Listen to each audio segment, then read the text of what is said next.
Arif sama Leonita. Ya, Ya, Bu. silakan.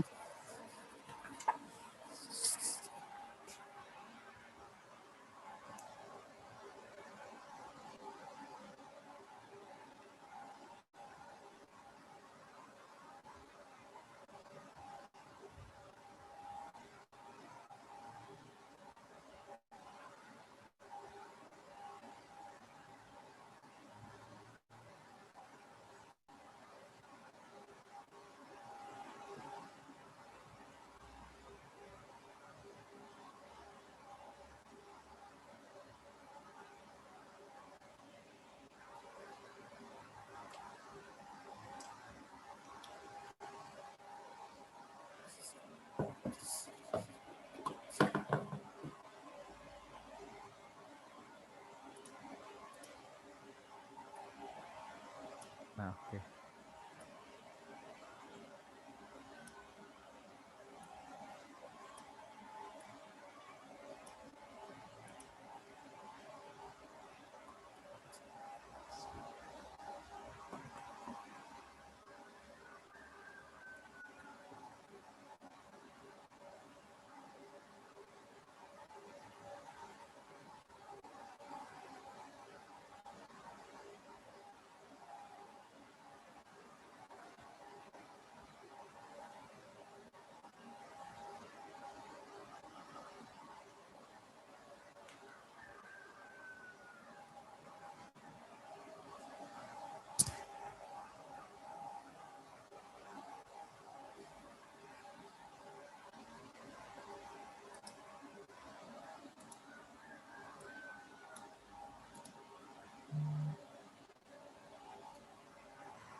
Baik, selamat siang teman-teman dan Bu Siti. Kami dari kelompok 1.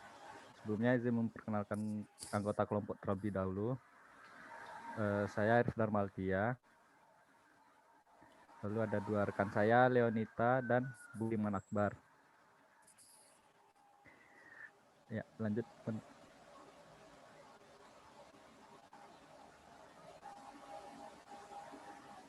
Nah, materi kami ini terbagi 6. Yang pertama itu ada Vicious Circle, lalu ada Test Intelligence, yang ketiga ada Change Driven Testing, terus ada Using Change Driven Testing, lalu yang kelima ada Adapting Change Driven Testing, dan yang terakhir adalah Conclusion. Nah, yang pertama adalah Vicious Circle, atau bisa disebut dalam bahasa Indonesia itu lingkaran setan. Lanjut, Man. Lanjut lagi. Nah, kenapa bisa terjadi vicious circle? Nah, itu tuh ada 3 hal-hal yang menyebabkannya. Pertama itu adalah periode pengujian. Nah, kita kan tahu zaman sekarang itu perangkat lunak udah masif atau gede. Zaman sekarang ini pengujian perangkat lunak dilakukan dalam periode yang sangat singkat untuk pengembangan perangkat lunak. Tidak seperti 10 tahun yang lalu, di mana perangkat lunak tersebut akan merilis versi terbarunya paling tidak setahun sekali atau 2 kali. Sedangkan pada zaman sekarang, aplikasi dapat dikeluarkan versi terbarunya dalam waktu yang singkat.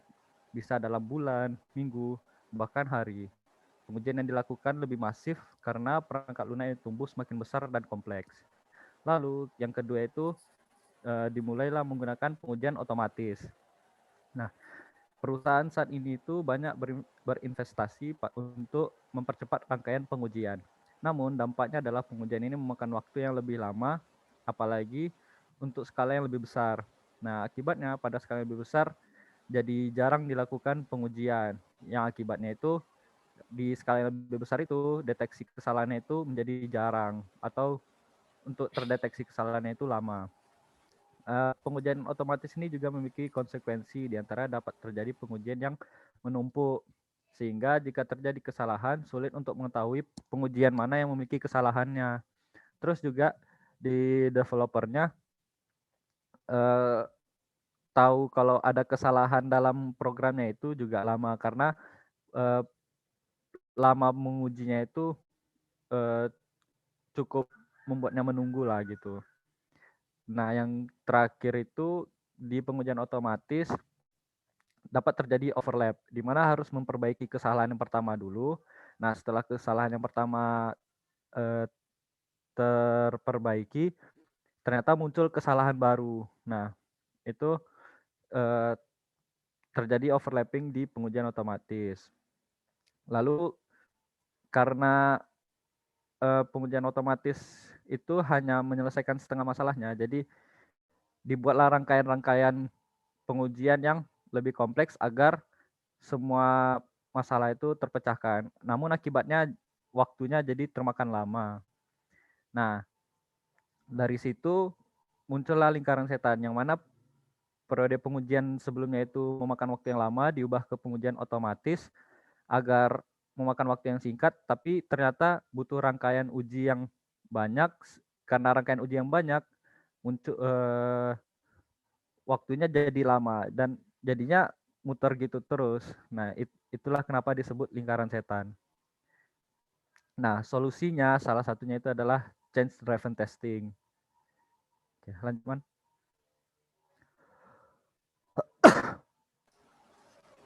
Terus untuk selanjutnya itu ada test intelligence. Dan di test intelligence ini ada beberapa bagian juga yang akan dibahas. Yang pertama version control systems, ticket systems, sama profilers. Nah, pertama itu kayak base namanya dulu. Tuh kenapa dibilang test intelligence? Jadi karena pendekatan test intelligence ini mirip dengan business intelligence. Kalau business intelligence itu menganalisa data yang sudah tersedia untuk mendapatkan pengetahuan baru. Sedangkan kalau test intelligence ini berarti menganalisa, kalau misalnya business intelligence ini untuk sebuah bisnis proses, maka test intelligence ini data yang dipakai itu untuk testingnya. Jadi pengetahuan barunya itu adalah berupa data-data untuk hasil testingan sebuah perangkat lunak. Next. Nah, kalau misalnya ini ada 3 pertanyaan kayak utama gitu.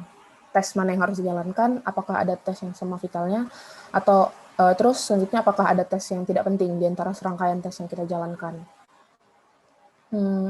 Coba next lagi. Nah, sama kayak yang sebelumnya di 2 slide sebelumnya. Terus itu gimana cara tes intelligence itu? Kalau misalnya cari manual itu sebenarnya secara teknis bisa, cuma memakan waktu dan kemungkinan untuk human error-nya itu tinggi. Karena banyak yang mau diambil kan. Sedangkan kalau kita menggunakan data yang udah ada di software development proses itu, datanya udah ada dan gampang mengkontrol data mana aja yang mau kita testing. Coba next. Nah, kalau misalnya di sini ada pertanyaan tentang tes intelligence-nya, ada 2 hal. Kita itu memperhatikan tesnya sama memperhatikan perubahan kode melalui tes-tes yang kita jalani. Next. Kalau di sini studi kasus yang ada di e-book-nya itu Teamscape. Nah, kalau misalnya ini ada 4 figur, nanti masing-masing akan saya jelaskan.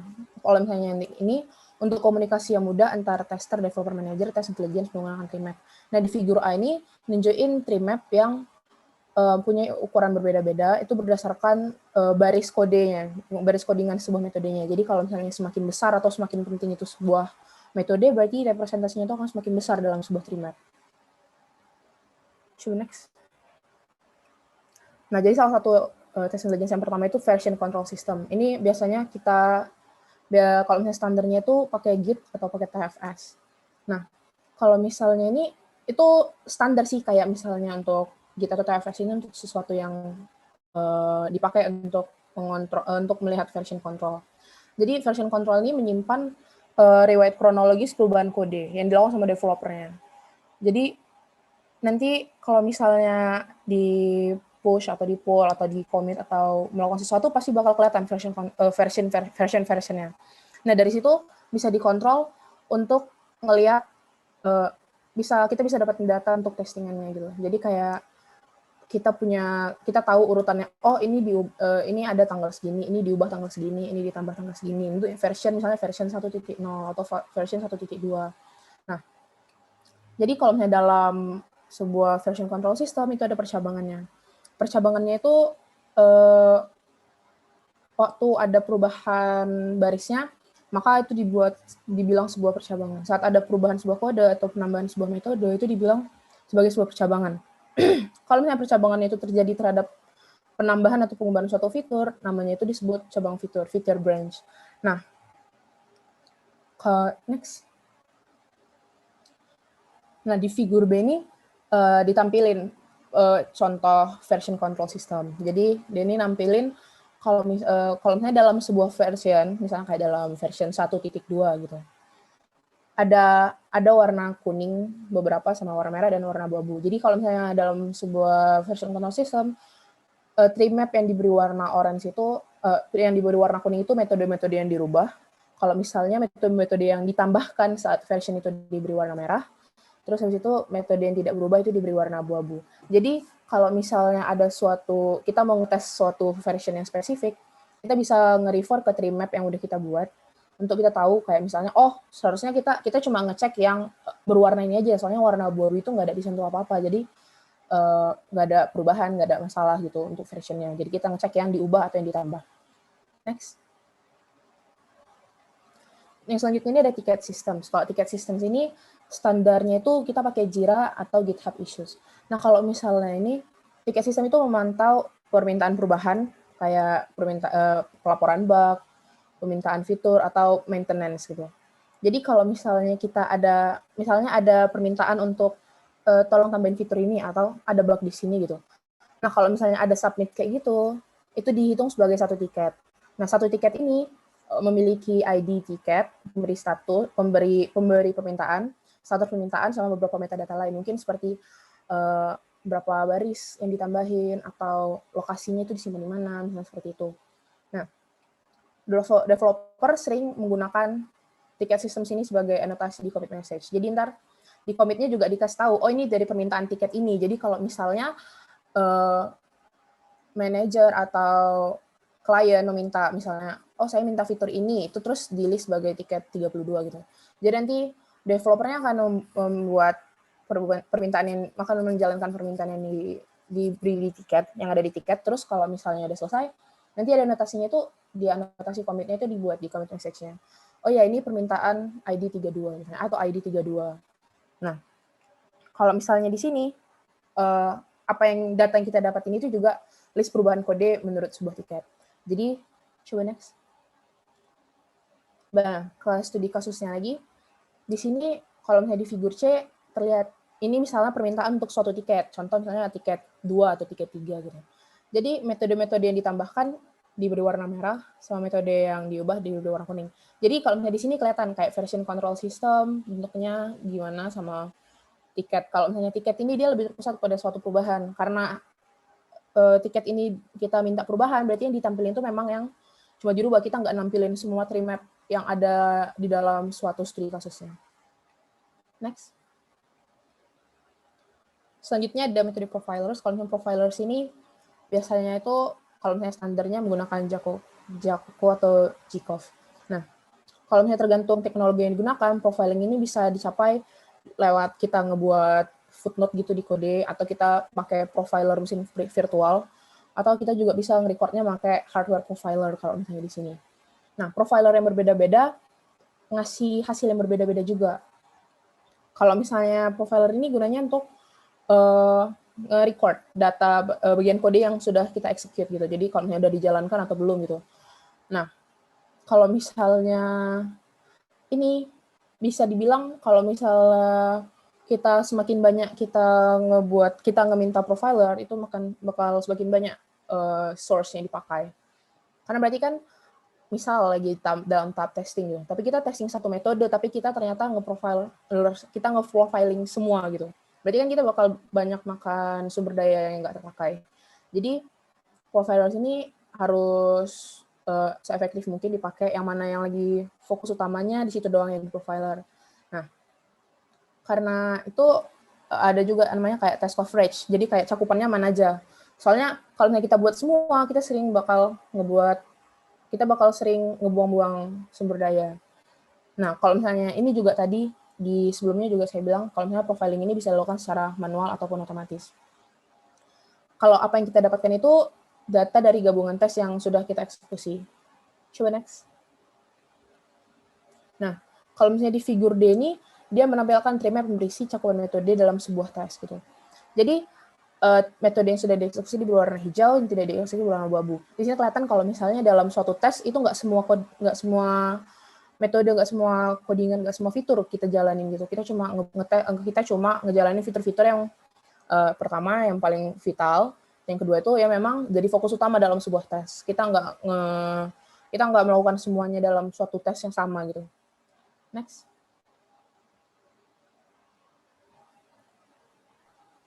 Oke, selanjutnya change driven testing. Nah, change driven testing ini bakal ngebahas test impact analysis dan test gap analysis. Oke, lanjut, Man. Nah, sebelumnya apa itu change driven testing? Change driven testing ini adalah salah satu contoh dari test intelligence yang membuat pengujian lebih efektif dan efisien. Nah, kenapa lebih efektif dan efisien? Karena change driven testing ini hanya menguji pada yang terjadi perubahan, jadi tidak keseluruhan yang diuji. Jadi untuk ngebuat pengujian ini lebih efisien, yang diuji ini hanya terdapat perubahan. Nah, gimana cara mengetahui yang ada perubahan aja yang diuji? Nah, itu ada namanya test impact analysis. Lalu gimana cara untuk menguji itu menjadi efektif? Nah, jadi cara menganalisanya itu bakal menggunakan test gap analysis. Oke, lanjut, Man. Nah, yang pertama itu ada test impact analysis. Di test impact analysis atau TIA itu terdapat dua proses. Yang pertama itu test selection. Nah, test selection TIA ini memilih tes yang terdampak, yaitu semua tes yang terdapat perubahannya akibat perubahan yang baru saja diubah, termasuk semua yang ditambahkan atau termodifikasi karena perubahan ini. Karena nggak tahu bagian mana aja yang tercover dari perubahan. Lalu tahap yang kedua adalah test prioritization, di mana TIA memerintahkan semua yang terdampak perubahan tercover secepat mungkin untuk menutupi kesalahan sedini mungkin. TIA ini menggunakan greedy heuristic, di mana akan memilih pengujian berikutnya berdasarkan perubahan kode terbanyak. Oke, lalu test gap analysis. Test gap analysis ini tujuannya untuk mengidentifikasi perubahan yang tidak tercover oleh pengujian. Untuk menentukan test gap, TGA mempertimbangkan urutan kronologi perubahan dan uji menjalankan program. Perubahan baru membatalkan cakupan pengujian yang sebelumnya dari perubahan program dan membuka adanya test gap baru. Nah, jadi kalau ada perubahan baru itu, pengujian sebelumnya itu bakal dibatalkan, dan tujuannya ini untuk agar nggak ada test gap atau yang tidak yang terlewatkan dari uji. Nah, cakupan baru nanti terekam yang mana menutup masing-masing adanya test gap pada perubahan sebelumnya. Akibatnya TGA dapat memberikan update dari test gap setelah selesai tes dijalankan dan setiap program dijalankan. Dan karena analisa bergerak secara increment, penghitungan update dapat dihitung dalam hitungan detik, bahkan untuk ukuran yang besar. Lalu limitation. Jadi TIA dan TGA ini punya batasannya juga. Salah satu batasan dari keduanya itu adalah jika perubahannya itu terletak pada konfigurasi atau level data, karena perubahannya itu tidak terdapat pada programnya.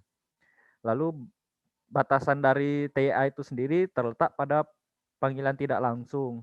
Panggilan tidak langsung ini maksudnya adalah ketika perubahan rumus misalnya terjadi pada kelas A, di kelas B juga pakai rumus yang sama dengan kelas A, tapi tidak terdeteksi perubahannya oleh TIA karena misalnya anotasinya berbeda kayak gitu. Terus juga TIA juga berasumsi cakupan ujinya stabil, di mana ketika diuji 2 kali maka hasilnya sama. Padahal bisa saja jika diuji manual dengan 2 metode yang berbeda, itu hasilnya juga beda. Lalu batasan dari TGA adalah ia tidak mempertimbangkan seberapa menyeluruh perubahan diuji, tapi hanya apakah kode yang berisi perubahan saja yang diuji. Maksudnya adalah lingkup yang diuji bisa saja tidak keseluruhan, tapi hanya yang terdapat perubahan saja yang diuji. Seperti alat uji lainnya, TGA tidak dapat membuktikan bahwa tidak ada kesalahan dalam program. TGA biasanya menunjukkan test case yang substansial dan dengan demikian memungkinkan peningkatan yang signifikan dari proses pengujian. Oke, lanjut, Man.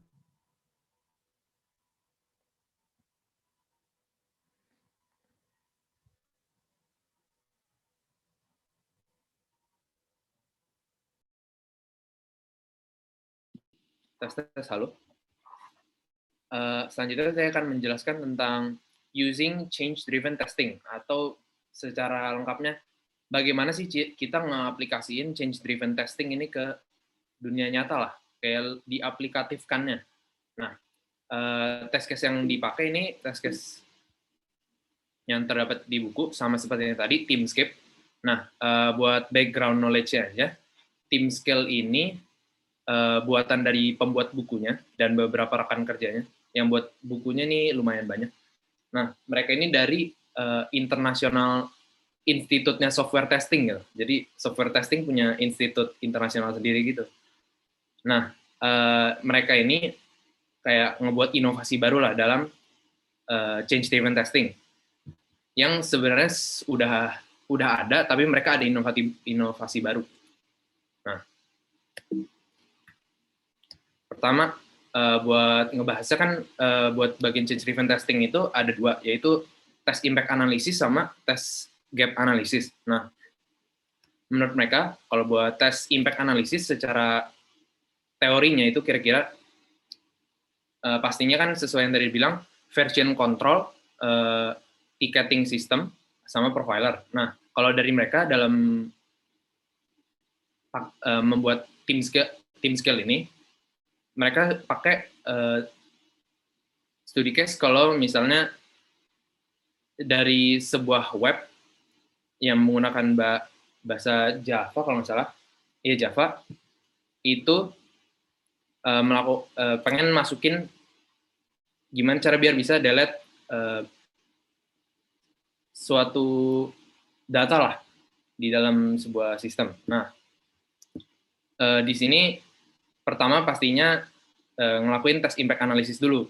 Nah, tes impact analysis itu kan membutuhkan, jadi perbedaan besar antara tes impact dan tes gap itu dari penggunaan version control dan profilernya. Nah, kalau untuk tes impact analysis itu lebih fokuskan dalam profilernya. Nah, sebagai contoh ini profilernya mereka pakai Jacoco, dan buat version control mereka pakai Git. Kebetulan waktu itu aku research juga, kalau Git itu ada salah satu pluginnya lah, atau itu bisa menggabungkan antara Jacoco dengan Git-nya, jadi nyambung gitu. Nah, dari data-data yang dapat dari Jacoco-nya terhadap coding semuanya, jadi sebenarnya ngesimplifikasi waktunya itu dengan cara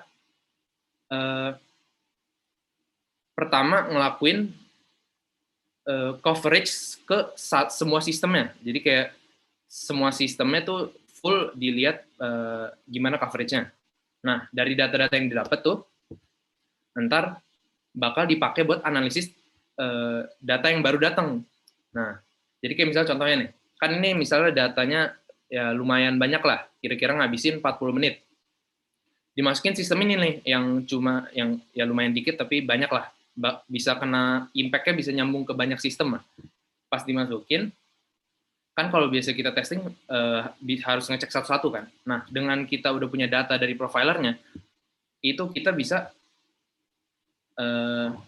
mempersingkat lah. Jadi pas udah diterima, ketahuan yang berubah di mana aja. Nah, dari situ dititikin deh, yang mana sih yang paling berat dan rendahnya. Nah, dari situ kita bakal bisa nemuin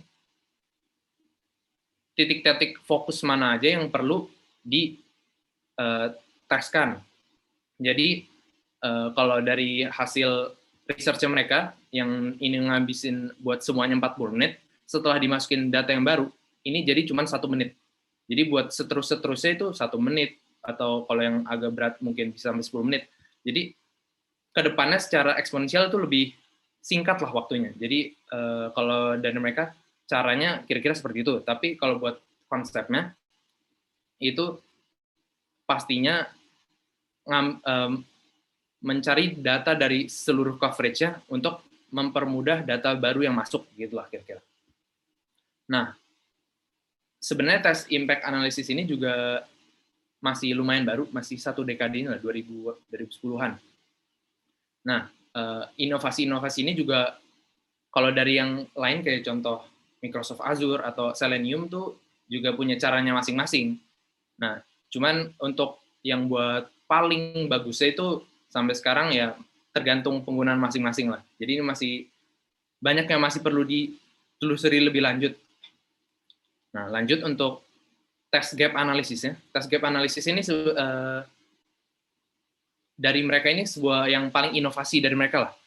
Jadi mereka menggunakan tree map-nya untuk menentukan letak-letak tes-tes gap-nya. Tes gap itu kayak kan tadi udah di tes dari titik-titik mana aja sih yang perlu, yang change-nya itu kerasa. Nah, di tes-tes gap analysis ini, itu ngambilnya dari version control. Nih, version control yang di kayak contohnya Git gitu lah. Dan biasanya ngelihat dari waktu dimasukkannya. Jadi kayak misalnya contohnya masuknya. Jadi biasanya diurutin dari waktunya. Nah, kan di semua kode yang dimasukin itu nggak semuanya berubah. Ada yang ditambah atau ada yang nggak nyambung. Atau maksudnya tidak saling berkoneksi lah. Nah, dari situ barulah dicari dari tree map-nya version control, terlihat mana aja sih yang dari kita tes sebelumnya nggak ada. Nah, itu yang letak-letak yang bakal lebih difokuskan di tes gap analysis. Nah, kalau dari aplikasinya mereka, itu mereka udah benar-benar kayak dari selesainya tes impact analysis langsung menemukan tes gap-nya lah. Nah, tes gap-nya ini, kalau berdasarkan research-nya mereka, itu sebenarnya kan ini hal-hal yang kayak sebutnya sisaan lah, kalau misalnya dibanding namanya kayak hasil sisa 90%-nya gitu. Nah, tapi setelah ditelusuri lebih lanjut, hampir setengahnya, kurang lah, 40% itu justru merupakan hal-hal yang perlu dites lebih lanjut gitu. Dan bahkan ada sekitar 20% tuh yang info-info yang awalnya tim yang nggak tahu jadi paham gitu, oh ada titik-titik ini yang sebelumnya perlu dites gitu. Nah, makanya inovasi dari tes gap analisisnya mereka ini yang kayak menurut mereka bikin memperfectkan change driven testing. Nah, hasilnya kira-kira untuk tes gap analysis begitu dari mereka, tapi kalau untuk teorinya simpelnya hasil dari yang kita ngomong apa ya, push apa yang kita masukin atau yang kita ubah setelah dites impact analysis, sisanya itu yang baru yang dites gitu kira-kira. Nah, terakhir buat penutupannya, pastinya kalau misalnya ini apa sebutnya kayak pesan dari writernya, kalau setelah melakukan dua hal ini, pastikan kalau kode-kodenya itu nggak rancu lah, atau omongin dengan software developer-nya juga, kira-kira bener atau enggak, takutnya kan ntar ada yang salah delete atau gimana. Dan pastinya untuk kan cara-cara ini belum tentu sepenuhnya berhasil. 90% ya 90% lumayan besar lah untuk menghindari bug. Tapi pastinya buat sebagai second gate itu misalnya sebulan atau 2 bulan jalankan global analysis buat ngedetek kira-kira ada bug besar nggak dari keseluruhan sistemnya. Selanjutnya akan dijelaskan oleh teman saya. Terus untuk part ini kita mau lihat kayak aspek-aspek apa aja yang bakal kita lihat dalam change driven testing. Next. Kalau ini tuh berdasarkan apa yang sudah mereka teman-teman tim Teamscape itu pernah buat gitu. Jadi kalau misalnya yang pertama itu tentang test impact analysis versus test gap analysis. Nah, kalau misalnya nih kita tahu kalau misalnya apa yang di cover dalam pengujian ini tuh kan berbeda tadi kan kayak kata Arif. Nah, kalau misalnya jenis tes ini ada kan ada perbedaan-perbedaannya. Kalau misalnya tes impact analysis itu bermanfaat kalau misalnya pengujiannya itu memang agak lama. Kalau misalnya ada prioritas-prioritasnya juga kayak misalnya cenderung lebih ke arah tes impact analysis karena dia mau melihat kayak apa efek dari sebuah perubahan itu ke main gitu. Terus yang selanjutnya ada feature branch sama main branch. Nah, yang ini juga tadi itu dari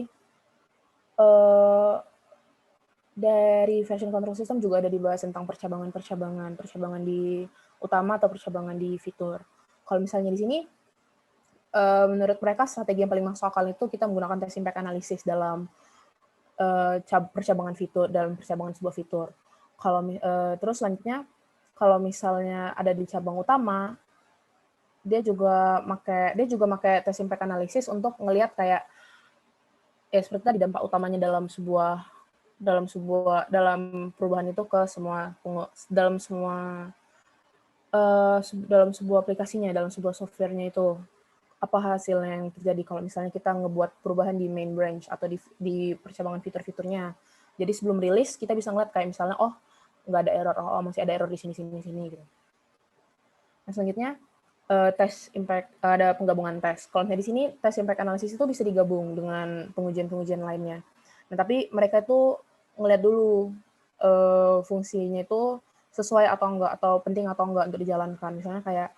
Misalnya kita ngejalanin kayak tes yang secara keseluruhan, tapi kita ngikutin tes impact analysis itu mungkin nggak kayak mengulang gitu kan. Jadi kita milih-milih gitu, kalau misalnya kita pengen tes fitur ini, mungkin kita bisa barengan sekalian tes gap analysis, soalnya misalnya baru diubah, atau 2 version yang lalu baru diubah, jadi kayak misalnya masih fresh, bisa aja ada ketemu bug setelah beberapa saat gitu kan. Nah, kalau misalnya itu, kita melakukan menggabungkan tes itu berdasarkan fungsionalitasnya. Kita berusaha se-efisien mungkin, biar kita nggak buang-buang source, kita juga nggak buang-buang energi lah.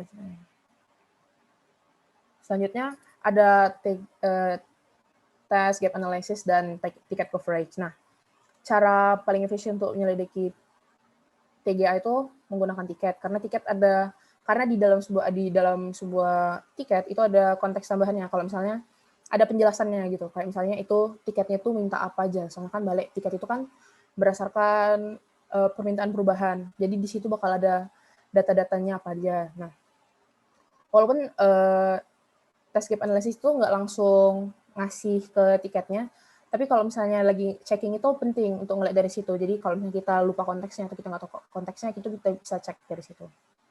Nah, selanjutnya ada pemisahan pekerjaan dan kesulitan pengujian. Kalau misalnya dalam sini ada banyak tuh yang bisa kayak misalnya ngelihat. Yang pertama ada developer kan yang menulis perubahan kode, terus ada tester sama ada perancang juga kayak analis gitu. Nah, kalau misalnya dari sini, mungkin analis kalau misalnya ngelihat pengujian itu kurang ngerti. Jadi kalau misalnya dari sini mereka nekanin kalau misalnya version control yang baik dengan sistem yang baik itu penting, karena dari situ mereka bisa komunikasinya lebih lancar. Jadi kalau misalnya ada kalau misalnya ada yang kita nggak tahu, kita bisa ngecek dari version control. Jadi kalau misalnya itu kita bisa lihat, ini ternyata yang buat si ini, atau fitur yang ditambahin ini, fitur yang diganti ini, atau fitur yang dihapus ini. Jadi kalau misalnya dari situ, kalau misalnya dari version control itu bisa dilihat. Selanjutnya, dari mereka juga ngebahas tentang tree map yang tadi, 100% hijau. Kalau misalnya secara teoritis menurut mereka itu ideal, tapi nggak ada goal untuk mencapai tree map 100% hijau. Karena misalnya dalam suatu testing gitu, kita nggak ngetes semua. Balik lagi kan kayak kita punya terbatas waktu sama terbatas biaya sama sumber daya. Kalau misalnya dari sini kita memikirkan pengujian yang paling efisien dan paling efektif, jadi kita cari yang paling masuk akal. Misalnya kita mau rilis pertama gitu kan, jadi yang pasti salah satu yang kita cek misal kayak fitur login atau fitur fitur utamanya. Baru nanti secara bertahap gitu kita melakukan version control, kita melakukan profiling, kita ngeliat perubahan-perubahan, kita update, misalnya kita update fitur, habis itu kita ngejalanin tes coverage-nya lagi untuk ngelihat kayak misalnya jadi perlahan-lahan dia bakal hijau gitu. Tapi kalau misalnya dalam sebuah perancangan kita nggak pernah ngebuat langsung 100%, kita sebelum rilis gitu, kita buat 100% tree map-nya itu warna hijau. Itu ideal tapi nggak efektif. Next.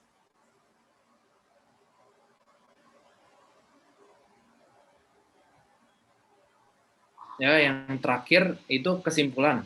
Nah, kesimpulan utamanya itu kan di zaman sekarang ini tester itu kan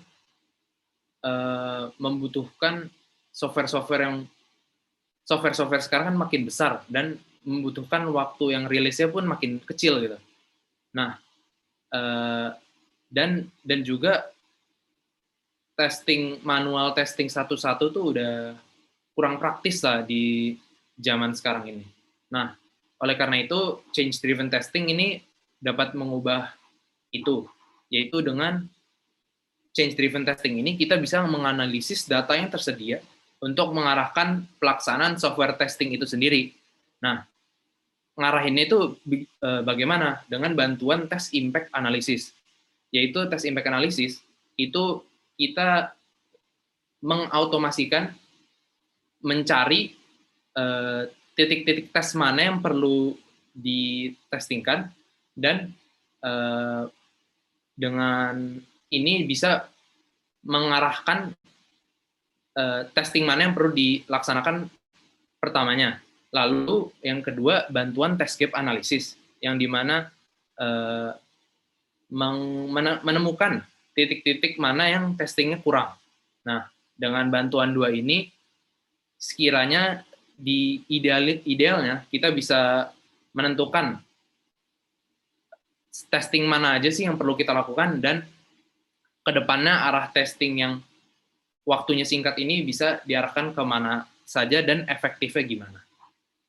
Sekian, terima kasih dari kelompok kami. Apakah ada yang ingin bertanya? Ya, baik. Terima kasih untuk grup 1 ya ini ya. Iya, Bu. Leonita, Budiman, sama Arif Dharma. Penjelasannya sesuai dengan yang tertulis di dalam bukunya ya. Jadi ini adalah change driven testing. Ini merupakan salah satu model terkini dari yang namanya regression testing. Kemarin minggu lalu kan sempat kita singgung ya di dalam perkuliahan itu. Regression testing itu sebenarnya kan masalahnya sudah lama banget ya, sudah sejak awal mula ilmu tentang SQA itu ada. Jadi salah satu yang menjadi tantangan sampai saat ini kan yang namanya regression testing, karena ya itu tadi bagaimana memastikan bagian mana yang perlu dites setelah adanya perubahan. Tentu saja kan tidak hanya bagian yang berubah saja yang perlu dites, karena ada kemungkinan bagian-bagian lain yang tidak berubah itu tetap perlu dites, karena dia merupakan bisa jadi terkena dampak dari perubahan di satu lokasi tertentu. Nah, ini tadi di dalam metode ini dia menggunakan istilah test impact analysis. Sebenarnya itu untuk yang versi sebelumnya itu namanya change impact analysis ya. Di sini dikasih nama test impact analysis. Kemudian untuk yang GTA juga ya, gap test analysis ya. Jadi itu memastikan bagian-bagian mana yang tidak berubah tapi tetap perlu dites kayak gitu ya. Jadi ini contoh konkret dari salah satu implementasi regression testing ya. Sehingga kalau kita baca di dalam bukunya, jadi waktu yang dia perlukan untuk melakukan testing terhadap satu sistem itu bisa tereduksi sampai hanya 2% dari waktu normal seharusnya gitu ya, klaimnya si penulisnya. Sementara error rate-nya itu cuma 10%, artinya 90% dari errornya itu sudah bisa di-cover, yang 10%-nya belum. Kurang lebihnya seperti itu. Nah, dengan metode yang dia usulkan ini bisa jadi mungkin suatu saat akan ada perbaikan-perbaikan ya, entah dari yang pembuatnya sendiri atau orang lain yang mungkin bisa melakukan otomatisasi hingga 100%. Kalau di dalam metode yang dia usulkan di buku ini, akurasinya itu baru 90%. Ya. Baik. Terima kasih Mbak Leonita, Mas Arief, dan Budiman dengan penjelasan yang cukup rinci. Ya, saya sangat apresiasi dengan tim atau kelompok yang bisa memahami isi dari sebuah artikel ilmiah sampai tidak sekedar menerjemahkan, tapi memahaminya juga sebenarnya benang merahnya itu apa sih, kemudian bagaimana sebenarnya cakupan dari yang dibahas itu seperti apa dan seterusnya. Oke. Baik, terima kasih grup 1. Saya lanjutkan dengan grup yang presentasi kedua, grup 10 ya kalau nggak salah. Iya Bu, betul. Iya Bu, betul. 10 siapa yang mau share? Naim Bu, Rana Abidja dan Naim. Oke, sebentar.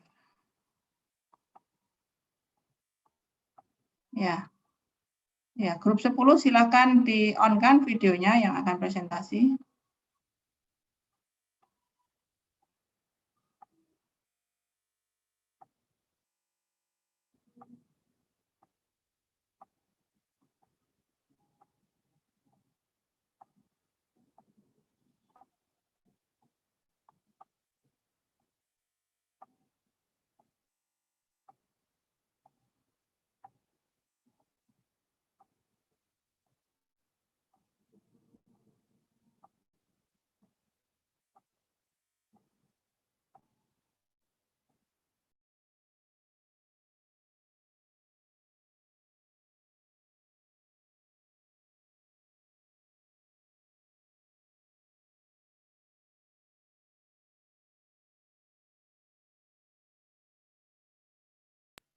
Halo Bu.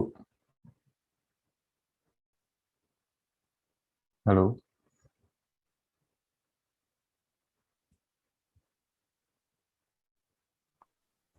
Naim, anggotanya siapa saja? Ada Jalur Dio sama Harits Bu. Oke.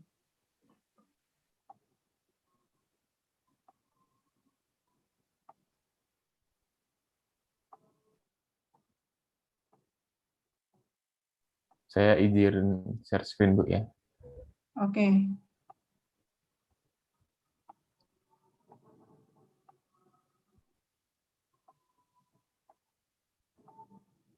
Apakah sudah terlihat?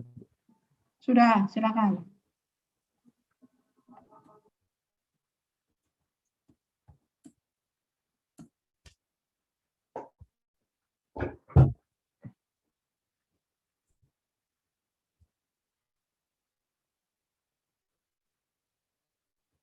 Ya, Assalamualaikum warahmatullahi wabarakatuh. Waalaikumsalam. Selamat pagi teman-teman semua dan Bu Siti. Kami dari kelompok 10 ingin mempresentasikan tentang the next generation tester, di mana meeting the challenge of a changing IT world gitu. Nah, anggota dari kelompok 10 itu ada saya, Rana Abidja Naim dengan NRP 187. Ada teman saya. Ya, saya Dio. Saya Dio, NRP 173. Saya Harits, NRP 167. Ya.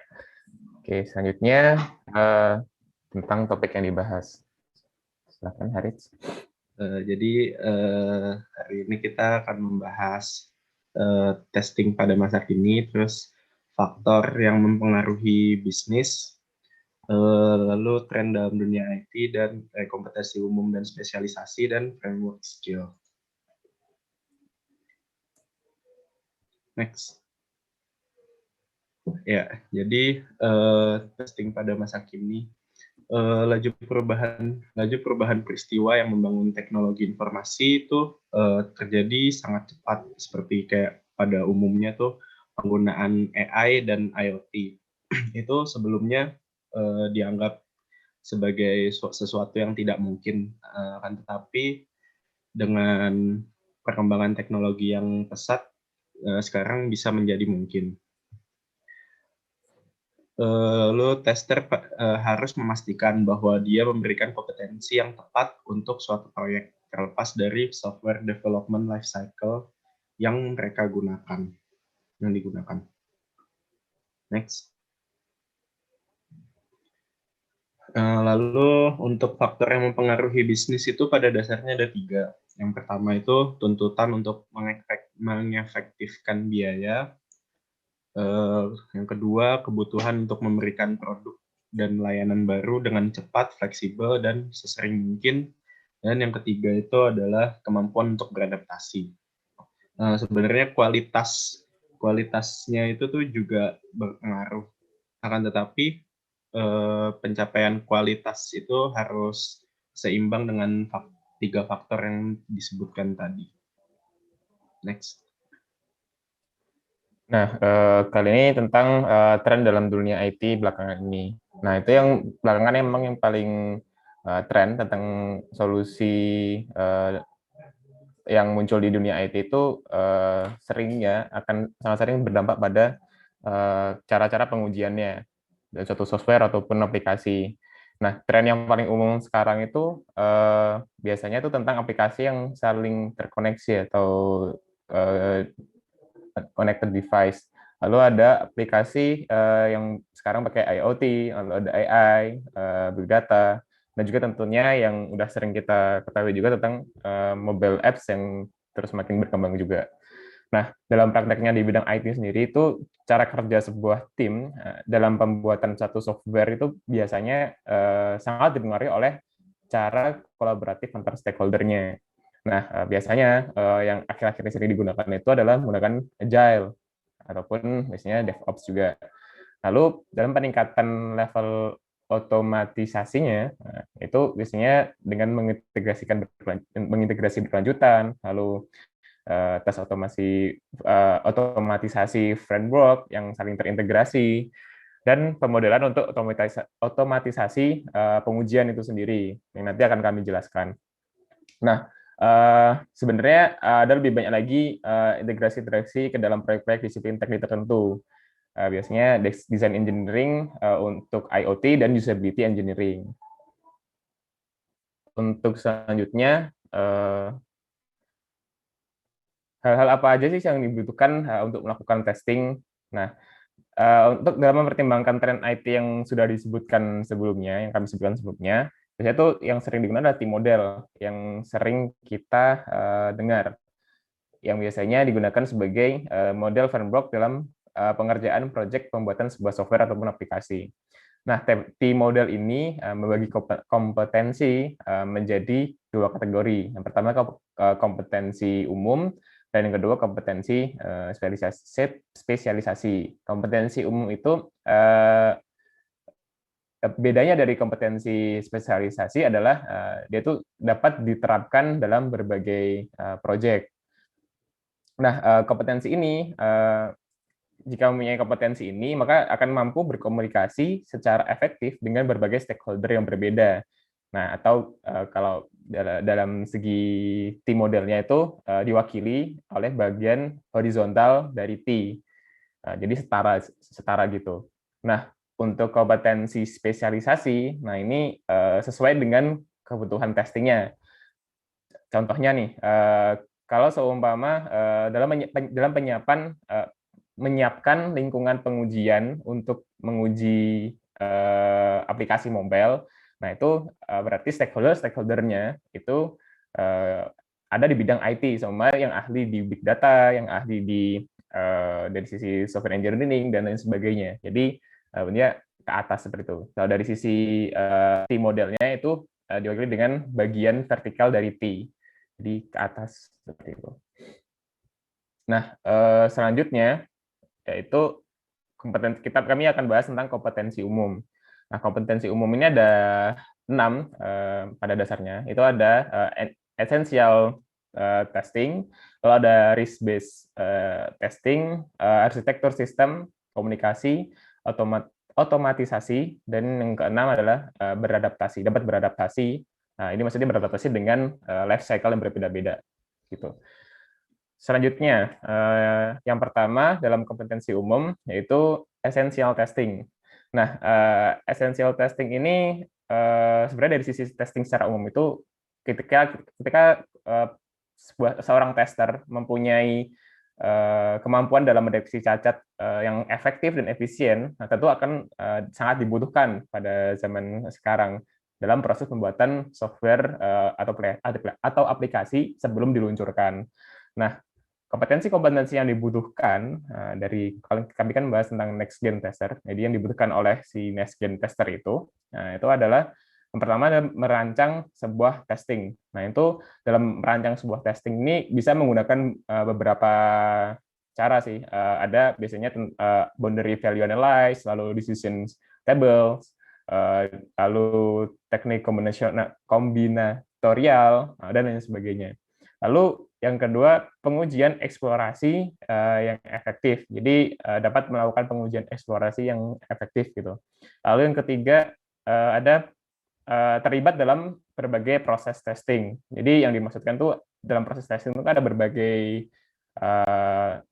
proses ya. Yang salah satunya tuh seperti menganalisa user story, melaksanakan tes yang sesuai dengan kebutuhan, dan mungkin bisa didesain juga dan lain sebagainya, seperti itu.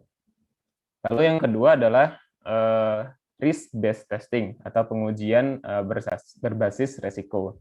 Nah, penerapan pengujian berbasis resiko ini sebenarnya adalah kompetensi umum yang sangat penting dalam proses testing ya. Nah, itu kompetensi yang dibutuhkan sendiri itu ada 2, yaitu dapat mengidentifikasi risiko. Nah, tentu mengidentifikasi itu nggak cuma tahu risikonya mana, tapi juga dikategorikan. Jadi jenis risikonya yang ada dalam suatu software atau aplikasi yang dibuat itu. Lalu yang kedua adalah memprioritaskan pengujian. Jadi setelah diidentifikasi dan dikategorikan, maka si tester juga harus bisa memprioritaskan nih pengujian mana yang didahulukan, di bagian mana yang harus diutamakan, diuji berdasarkan tingkat risiko yang telah ditentukan sebelumnya, yang telah dikategorikan sebelumnya. Gitu. Nah, untuk yang ketiga yaitu tentang kompetensi umum yang tentang arsitektur sistem. Nah, dalam sebuah pengujian atau testing tentu akan sangat bergantung atau berpengaruh pada arsitektur suatu sistem atau aplikasi yang digunakan oleh sebuah tim tersebut. Nah, maka dari itu tester harus mempunyai kompetensi yang kedua ini, yang dua di bawah ini, yaitu dapat menganalisa jenis arsitektur. Jadi nggak cuma menganalisa dan memahami jenis arsitektur yang telah diterapkan oleh suatu sistem tersebut. Nah, contoh arsitektur itu ada web based, microservice, MVC atau model view controller, lalu ada client server dan lain sebagainya. Lalu yang kedua, setelah menganalisa jenis arsitektur tadi, maka harus didiskusikan dengan si perancang sistem. Apakah memang benar nih analisisnya untuk menemukan jalan tengah dan sebagainya. Jadi mendiskusikan arsitektur yang telah dianalisa dengan perancang sistem agar dapat mengidentifikasi area risiko dan target pengujian atau target testingnya yang mana nih, kayak gitu. Nah, selanjutnya yaitu yang keempat, potensi umum yang keempat adalah komunikasi. Nah, komunikasi yang efektif dalam suatu proyek akan sangat penting agar dapat memastikan semua yang ada di dalam tim memiliki pemahaman yang sama dan benar tentunya, dan dapat memberikan informasi yang diperlukan kepada stakeholder. Nah, kompetensi yang dibutuhkan dari si next gen tester adalah pertama, dapat berkomunikasi secara efektif dalam tim atau dengan tim. Lalu yang kedua, berkomunikasi dengan stakeholder yang setara atau di level yang setara alias tingkat. Lalu yang ketiga adalah dapat memberikan penilaian. Apakah emang komunikasi tester dengan tim yang lain ataupun stakeholder yang setara itu apakah sudah cukup atau belum? Apakah harus perlu ditingkatkan atau sudah cukup atau bagaimana gitu. Jadi harus dapat memberikan penilaian dalam cara berkomunikasinya. Lalu yang kelima adalah tentang automation atau otomatisasi. Nah, saat ini tuh kompetensi dalam mengotomatiskan satu pengujian atau suatu testing itu bukanlah suatu kompetensi atau satu skill atau kemampuan yang khusus gitu. Sekarang udah menjadi kompetensi yang menjadi umum, terutama jika pendekatan digunakan oleh suatu project tersebut adalah pendekatan agile dan DevOps. Nah, lalu kompetensi yang dibutuhkan dari yang tentang otomatisasi ini dari seorang next gen tester itu adalah yang pertama dapat melakukan testing secara efisien. Jadi pengujian atau testing dapat dilakukan secara efisien ketika menggunakan alat pengujian yang otomatis. Jadi alat tools tersebut dapat efisien sesuai dengan fungsinya gitu. Yang kedua, script yang telah dibuat atau program otomasi yang telah dibuat yang digunakan untuk suatu pengujian itu dapat maintainable, dapat dipelihara dengan baik gitu, alias maintainable, dan dapat menghasilkan hasil pengujian yang efektif kayak gitu. Lalu yang keenam yaitu beradaptasi dengan pendekatan life cycle yang berbeda. Nah, tentu seorang penguji atau tester harus memiliki kompetensi dalam bekerja dengan model life cycle yang berbeda. Termasuk contohnya nih ada life cycle sequential, itu contohnya V model, dan yang sering kita kenal, yang sering kita temui dalam suatu project-project itu adalah life cycle yang iteratif bentuknya, seperti agile. Nah, agile nih yang sering kita temui.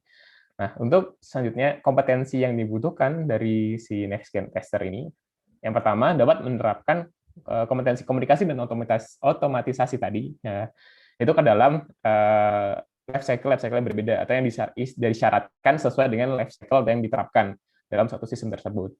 Lalu yang kedua, dapat menempatkan aktivitas pengujian itu yang sesuai dengan model life cycle tersebut, apakah menggunakan agile atau model dan lain sebagainya. Jadi harus bisa menempatkan aktivitas pengujian itu yang sesuai kayak gitu. Nah, selanjutnya tentang kompetensi spesialisasi yang akan dijelaskan oleh teman saya, Rich.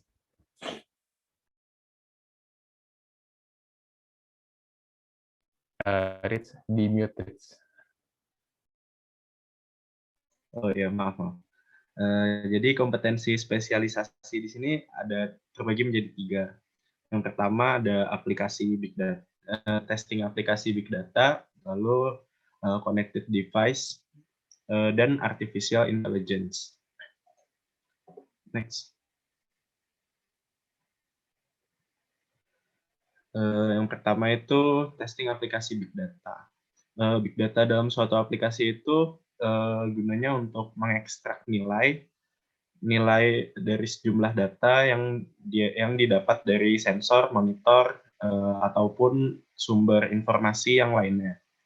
Nah, tantangan yang dihadapi saat melakukan testing ini itu yang pertama berbagai macam quality attributes fungsional dan fungsional yang harus dipertimbangkan itu tuh ada beberapa atribut. Yang pertama itu ada performa analisis data untuk hasil yang bisa dibilang instan gitu. Lalu yang kedua ada skalabilitas aplikasi untuk memungkinkan memperoleh data dalam jumlah yang besar dan diintegrasikan ke dalam sistem yang ada. Dan yang ketiga, ketepatan fungsional dari metode analisis dan algoritma yang diterapkan pada datanya. Next. Lalu tantangan selanjutnya yaitu kemampuan data currency, backup, dan recovery itu harus diuji untuk memastikan datanya itu data yang berkualitas. Lalu untuk kompetensi yang dibutuhkan dari seorang next gen tester itu yang pertama itu ada dia harus bisa memberikan penilaian risiko yang ditimbulkan dari produk ke stakeholder yang mempertimbangkan kualitas utama dari big data application itu sendiri.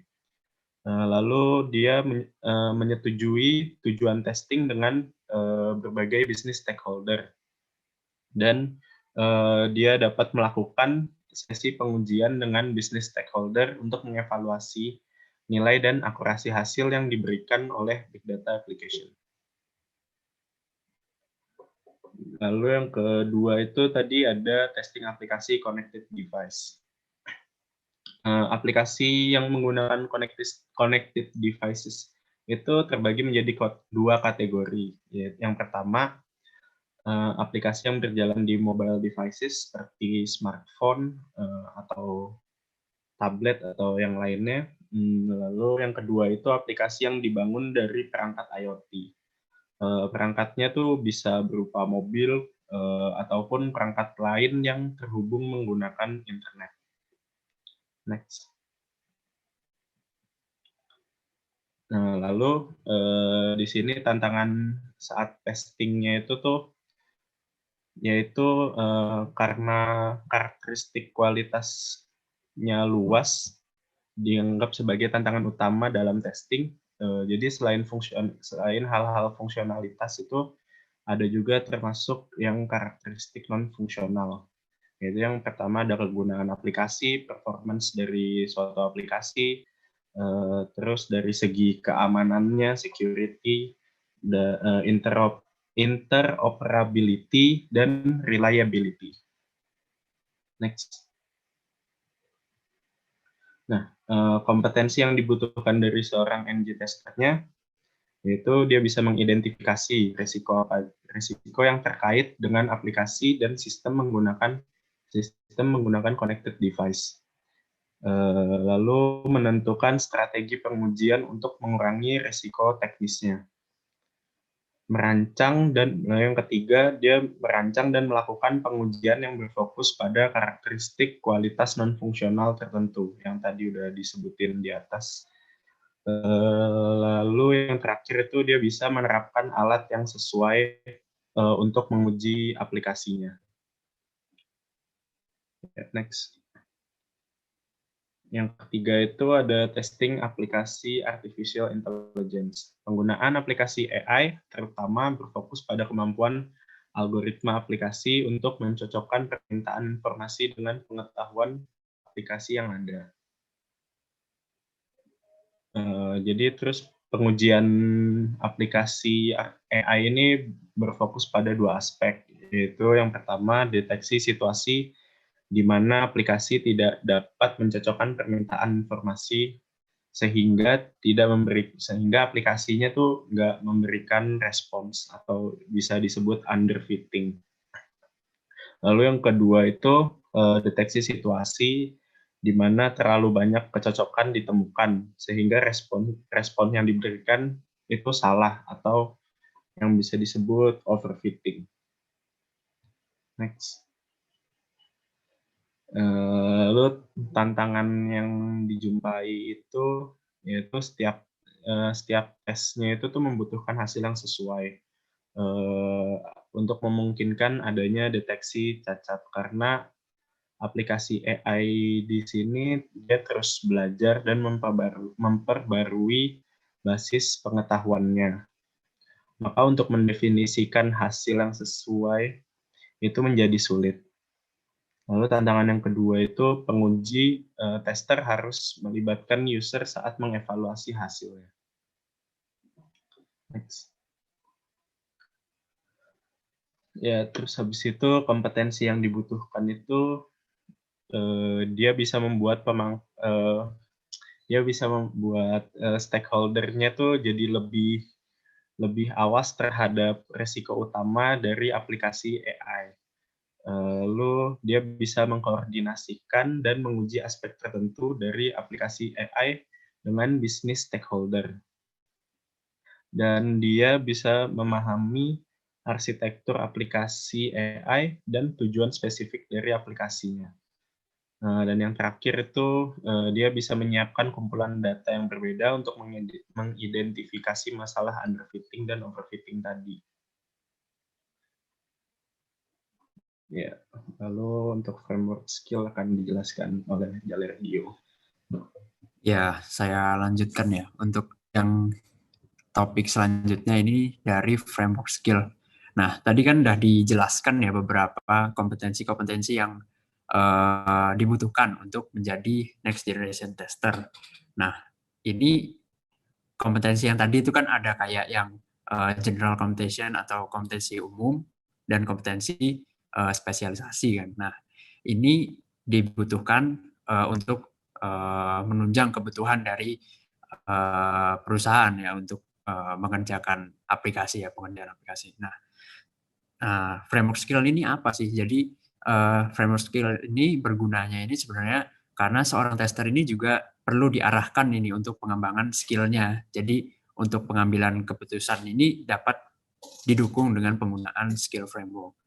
Nah, skill framework ini terdiri atas 4 poin ya. Ada deskripsi dari kompetensinya, ada level kompetensi juga, kemudian metode pengujiannya, dan profilnya. Nah, akan dijelaskan satu persatu ya. Boleh di next. Nah, yang pertama tadi dari deskripsi kompetensi ya. Tadi kan juga sebenarnya udah dijelaskan dari beberapa kompetensi yang di-highlight oleh penulis. Nah, ini sebenarnya deskripsinya ini ya sama seperti yang tadi sudah dijelaskan pada slide sebelumnya ya. Jadi intinya penjelasan dari poin-poin setiap kompetensinya yang bakal berguna untuk kebutuhan pengembangan aplikasinya. Nah, bisa di next lagi. Nah, kemudian untuk level kompetensi ini ada 3, jadi ada yang initial level, ada full level, dan consulting level. Apa sih yang initial level ini? Kalau initial level ini, seseorang ini dapat mendemonstrasikan atau menunjukkan kompetensi yang ia miliki itu dengan bantuan orang lain yang memiliki level kompetensi yang lebih tinggi. Jadi kayak masih perlu bantuan gitu, karena masih initial level. Kemudian kalau yang kedua ini ada full level. Kalau di full level ini, seseorang ini dapat menjelaskan kompetensinya dengan sendiri ya, tanpa bantuan orang lain. Jadi lebih tinggi dari initial level. Nah, yang terakhir ini ada yang paling tinggi, yaitu consulting level. Kalau consulting level ini, orang tersebut dapat mendemonstrasikan kompetensinya. Ini bukan hanya tanpa bantuan orang lain, tapi bisa juga memberikan layanan kepada orang lain, seperti ada proyek tertentu gitu, terus mengerjakan proyek di institusi pada bidang tertentu gitu. Itu yang di consulting level. Di next lagi. Nah, untuk yang ketiga ini yaitu metode pengujian kompetensi. Jadi tadi kan level kompetensi ini kan ada 3. Nah, pengujiannya ini berbeda-beda. Jadi gimana sih cara membuktikan bahwa seseorang itu telah masuk ke level tersebut gitu. Jadi untuk metode pengujiannya yaitu yang initial level ini yang paling paling basic, yaitu melalui sertifikasi yang diakui oleh lembaga internasional, yaitu seperti ISQI dan ISTQB. Nah, itu ada lembaga sertifikasinya. Nah, kemudian kalau yang level kedua, yaitu full level, ini dibuktikan dengan pengalaman bekerja, yaitu bentuknya portofolio dari proyek yang telah dilakukan gitu. Jadi ada juga minimum tertentu. Jadi dia telah bekerjanya itu selama berapa lama di dalam pengerjaan itu. Jadi setelah terverifikasi ya jadi dapat dapat divalidasi kalau dia masuk ke full level. Nah, untuk yang consulting level sebenarnya caranya sama seperti full level ini untuk metode pengujiannya, tetapi maksudnya dengan menggunakan portofolio ya. Jadi sama dengan full level, tapi periode waktunya lebih lama dan portofolio yang disajikan ini lebih mendalam dari pekerjaan yang dijalankan gitu. Ini yang metode pengujian. Di next lagi. Nah, kok belum berubah? Ya, ini kalau yang keempat yaitu framework skill ini kan ada profil ya. Jadi kalau profil ini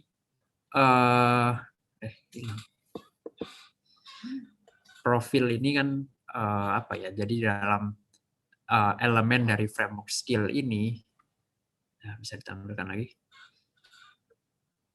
Nah, jadi kalau profil itu kan kayak istilahnya jadi apa ya?